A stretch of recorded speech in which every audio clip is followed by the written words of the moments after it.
Sabi ni Chis Escudero mga kababayan dito sa report ng Rappler, implicating senators in flood control mess follows Romualdez script.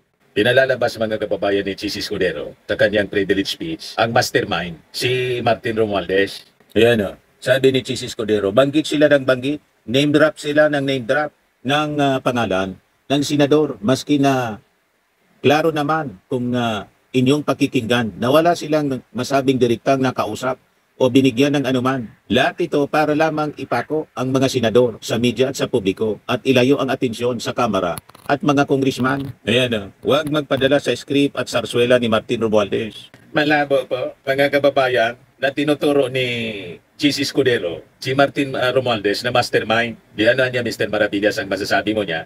Pag tiningnan po natin ang numbers, sabi baga, numbers don't lie. Pagdating doon sa sinasabing mga insertions, na ang sabi, malamang nangyari sa BICAM, mas malaki po yung insertions ng mga senador. Kaya malabo po na ang mastermind, mga kababayan, si Martin Romualdez. Pag tiningnan natin yung numbers, lumalabas ang mastermind si Chis.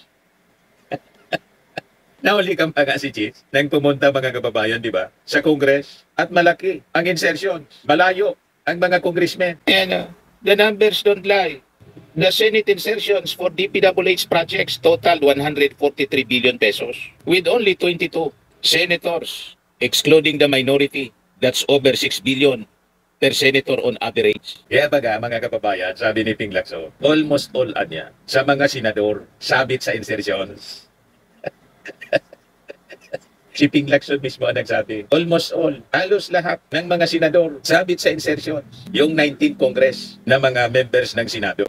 Yan sabi ni Ping Lacson. Ping Lacson claims almost all senators had budget insertions. O di ba? Kaya yung sinasabi po ni Chis Escudero, naturo ng turo, hindi man nagtuturo po si Martin Romualdez. Siya lang ang nagsasabi, itinuro sila. Walang itinuturo, mga kababayan, si Martin Romualdez. Kung baga lumitaw mga kababayan yung pangalan ng mga senador, yun dahil po, yun ang sinabi ng mga testigo. Yung mga witness na naimbita sa pag-imbestiga mga kababayan. The numbers don't lie, sabi po dito sa ating research. Malinaw na malinaw, the Senate insertions for DPWH projects totaled 143 billion. And with only 22 senators, excluding minority, that's over 6 billion per senator on average. Whereas, in contrast mga kababayan, yung Congress, House of Representatives, mayroon lang po na 90 billion in DPWH insertions. You divide that among 315 members ng Congress and it comes out to less than 285 million each. And of those 215 signed the impeachment complaint against VP Sara Duterte, and when it reached plenary, all 315 voted without objection to impeach Sara Duterte. Maliit yung budget insertions ng Congress kung ikukumpara mo sa Senado na sila 22 lang na nag-ati-ati. 6 billion bawat isa, lumalabas mga kababayan sa data. 6 billion bawat isa. Whereas, payat mga kababayan, kung iisipin pagdating sa mga congressmen, 285 lang each. Nakita na ninyo, mga kababayan, kung sino yung tumiba.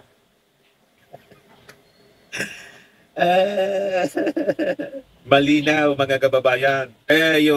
Yung mga sinabi doon ni Chis Escudero sa kanyang privilege speech na pinapalabas ang mastermind na sa lahat ng ito, flood control mess daw. Ang mastermind ang utak si Martin Romualdez. Paano naging mastermind si Martin Romualdez? Na based mga kababayan sa records, mas marami sa kanila. 143 billion. Ang nag-ati-ati mga kababayan, 22 lang na mga senador. Lumalabas 6 billion bawat isa. Kung i-divide natin sa 22, yung minority yata hindi nakialam, hindi na ulingan. O di ba? Alam na natin kung sino yung majority sa 19th Congress. Wala pa doon si Ping Lacson, tapos si Tito Sen, hindi man kasama dyan. Kasi kapapasok pa lang ng mga senador sila. Bakasyon sila, mga kababayan, sa Senado kasi natalong presidente, vice-presidente. Kaya ang lakas ng loob po niya, ni Ping Lacson. Kasi unang-una, si Ping Lacson, malinis po pagdating sa pork barrel at insertions. Credible. Yung sabi dito, reports pointed out that Escudero himself cornered the biggest chunk of the 143 billion Senate pot, whether kept for himself or shared only with his inner circle. The fact remains, He got the largest slice of DPWH insertions. A mastermind never gives away the fattest share to others. In this case, the trail of billions leads straight to Cheese. Naback to you, mga kababayan, si Cheese Escudero sa kanya pong privilege speech. Kaya yun ang lagi nating sinasabi. Nga ni magparairo, nga ning dahil maramong kiudo.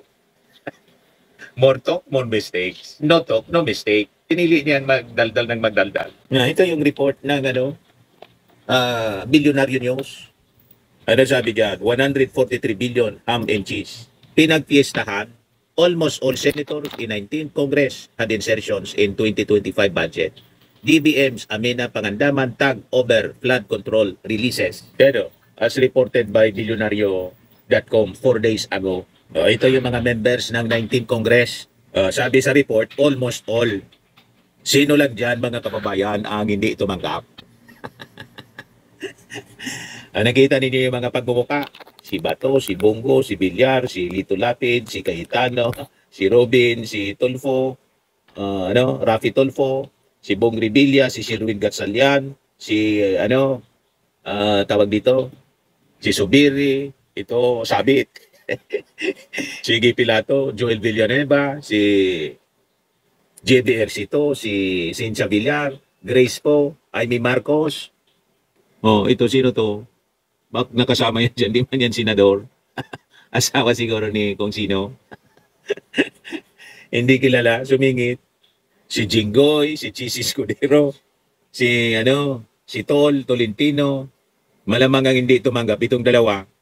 Si Coco Pimentel, tapos si Risa. Ito si Loren, tapos ito na pangalanan na rin. Si Nancy Binay. Nagati-ati mga kababayan ng 143 billion na insertions. Yan sabi dito, Senate President Pro Tempore Ping Lacson said, yan sabi ni Ping Lacson, almost all senators in the 19th Congress had insertions in the 2025 national budget, calling the amounts unprecedented. Ibig sabihin, hindi pa ito nangyari sa mga past congresses or sa Senado. Ngayon lang. Kaya tama lang mga kababayan na napalitan si Cheese Escudero bilang Senate President. Pero si Martin Romualdez nag-resign para harapin fair and square mga kababayan yung mga aligasyon laban sa kanya. Pero sabi nga natin, wala pa ni isang senador ang gustong mag-resign. Si Saldico nag-resign na. Diba? So makikita ninyo ang pagkakaiba ng Congress tapos yung Senado. Tumiba po, 143 billion. Ang nagati-ati, lumalabas, 22 senators. Ang nagati-ati, 6 billion each. Kita ninyo? Whereas yung Congress po, 90 billion. So lumalabas, pag dinivide mo, ang mga congressmen na more than 300, 285 million lang each congressman. Diba po? Kaya sabi ni Ping Lacson, nakakita ko ng dokumento kung magkano yung insertion. Pagkalaki-laki, yung sanip man ito o hanggang sa BICAM, talagang malulula ka. He added that he showed the documents to Senate President Vicente Tito Soto III. Nakita namin doon listahan ng mga senador na pagkalaki-laki ng kanilang na-insert. Malaki. Unprecedented. Sabihin ko nang sa 19th Congress halos lahat. Alam na ninyo kung sino ang salarin. So inako sa mga kababayan ni Cheese Escudero na ang mastermind. Ang lahat ng ito ay si Martin Romualdez na back to you siya ngayon. Di ba? Turo ng turo kasi. Tapos ang sinasabi niya, tinuturo daw siya ni Martin. Kailan man siya tinuro ni Martin? Yung mga senador tinuturo daw ni Martin Romualdez. Wala man tayong marirecall na balita lumabas sa mainstream media. Nagsalita at itinuro si Cheese Escudero ni Martin Romualdez. Kumbaga nagsalita ngayon si Martin Romualdez para dinidefensa yung kanyang sarili. Tama lang yun. Pero never na nag-akusa po si Martin Romualdez. Walang ganon. Parang yung ating Pangulo, never nag-akusa po. Parehas ugali nila. Pero ang akusa ng akusa si Sara Duterte na wala man pong ginagawa. At yung Senado, mas marami ang natapos ng trabaho ang Congress kaysa sa Senate. Kaya nga po ngayon, mga kababayan, sa mga surveys, talo sa ratings. Trust ratings yung Senado ng Congress. Pati yung ratings mismo ni Cheese Escudero, bagsak. Talo ni Martin Romualdez. First time in history na gano'n ang nangyari. Pati si Sara Duterte, talo na ni Martin. Kaya tinatarget nila sinisiraan lagi ngayon ng mga DDS si Martin Romualdez. 62% Martin Romualdez. 58% si Sara. 53 na lang po. 9 points ang lamang ni Martin Romualdez kay Chis Escudero. Kaya nag-resign na nga po si Martin bilang Speaker of the House. Pinagtutulungan pong ibuli. Na ano kayo, yung mga senador pinagtutulungan, plus si Sara Duterte, nasiraan si Martin Romualdez. Nag-resign na nga. Kayo nga yung iniintay namin na mag-resign. Hindi pa kayo mag-resign. Di ba? Tapos nag-privilege speech pa si Chis Escudero. And then na gumawa ng ganong privilege speech si Martin Romualdez. So sign of insecurity mga kababayan.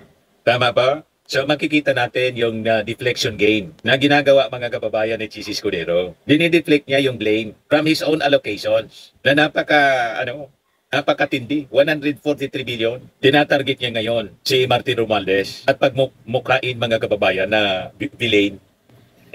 Sila yung bida sa Senado. Paano kayong maging bida sa Senado sa 19th Congress? Lumalabas yung insertions. Tig si 6 billion ang bawat isa sa 22 senators. O di ba? Tumiba, madaling sabi. So ang dapat na gawin ni Chis Escudero, ipaliwanag niya. Hindi man niya binanggit yung tungkol sa insertions na 143 billion. Ipaliwanag mo saan napunta. Yan ang dapat mong gawin. Imbes na ituro mo si Martin Romualdez na mastermind ng tinawag mong Zarzuela. Lumalabas kayo ang gumawa ng sarili niyong script sa Zarzuelary. Di ba? Ang dapat mong ipaliwanag, yung unang inamin mo na tumanggap ka sa Centerways Construction kay Lawrence Lubiano na inamin din na nagbigayan niya ako talaga. Ipaliwanag mo kung bakit na after na mag-donate at tinanggap mo yung 30 million bilang campaign fund mo, biglang dumami yung kontrata ni Lubiano. Di ba? Yan ang ipaliwanag mo. Yan data shows the firm bagged at least 53 flood control contracts worth over 5 billion from 2022 to 2024. Most clustered in his home province of Sorsogon. Yan after na aminin niya, tumanggap siya ng 30 million mula sa kontraktor. Biglang dumami yung kontrata ni Lubiano. O di ba? Isa pa na dapat mong ipaliwanag, ni-reveal ni Congressman Ronaldo Puno that Escudero and former Appropriations Chair Saldico effectively ran a small committee that finalized insertions in the 2025 national budget. Insertions that swelled the DPWH flood allocations to unprecedented levels. Romualdez, Puno said, was absent from these meetings. By Puno's account, Escudero was not cleaning up flood control corruption. He was penciling it in. Yun ang dapat na ipaliwanag mo, kabayang Chis Escudero. Bakit ganun? O ngayon, yung narrative ni Chis Escudero na tumanggap daw sa testimony ng isang testigo, tumanggap ng 1.7 billion nakalagay sa maleta si Martin Romualdez. Yung testimony po ni Orly Gutesa, yung surprise witness ni Marcoleta, kaya lang nasunog yung testimony. Kasi unang-unang kino-coach ni Marcoleta. Pangalawa, hindi man pala yun dumaan sa betting. Pangatlo, mga kababayan, yung notaryo fake. Yan ang pinaniniwalaan, mga kababayan ni Chis Escudero. Di niya, Mr. Maravillas, dapat ba si Martin Romualdez, pag in-invite sa Senado, mag-appear siya doon? Tingin ko po, magiging unfair kung unfair fight po. Kasi po, unang-una, yung mga main accusers niya, si dating Senate President Chis Escudero, saka si Marcoleta na hindi mo maprinuhan, laging galit. Sila na mismo kasi yung nag-aakusa. Kasi sila na mismo yung nag-aakusa, malamang sa malamang, hindi na magiging fair po ang hearing. Di ba pa? At nakatago pa sila sa parliamentary immunity. So kung may malakas silang ebidensya siguro, ito analysis ko man lang po, na talagang tumanggap si Martin ang mali-malita, bulto-bulto na kickback, i-file nila sa proper court, file na nila ng ang kaso ni Martin Romualdez. At siguro naman po, handa na sagutin ang lahat ng mga akusasyon na yan laban sa kanya. Hindi man pwede nilang gawing rason na ang hindi pag-attend halimbawa sa imbitasyon to appear in the Senate investigation ni Martin, guilty siya kaya hindi siya makapag-attend. Kasi bubuelta din sa kanila na kampo. Bakit si Bato, in-invite ng Congress, ayaw din mag-attend? Pangalawa, bakit si Sara pwedeng hindi mag-attend? Kung kailan niya lang gusto mag-attend, pwede. Di ba? Yung impeachment case nga laban kay Sara, archive.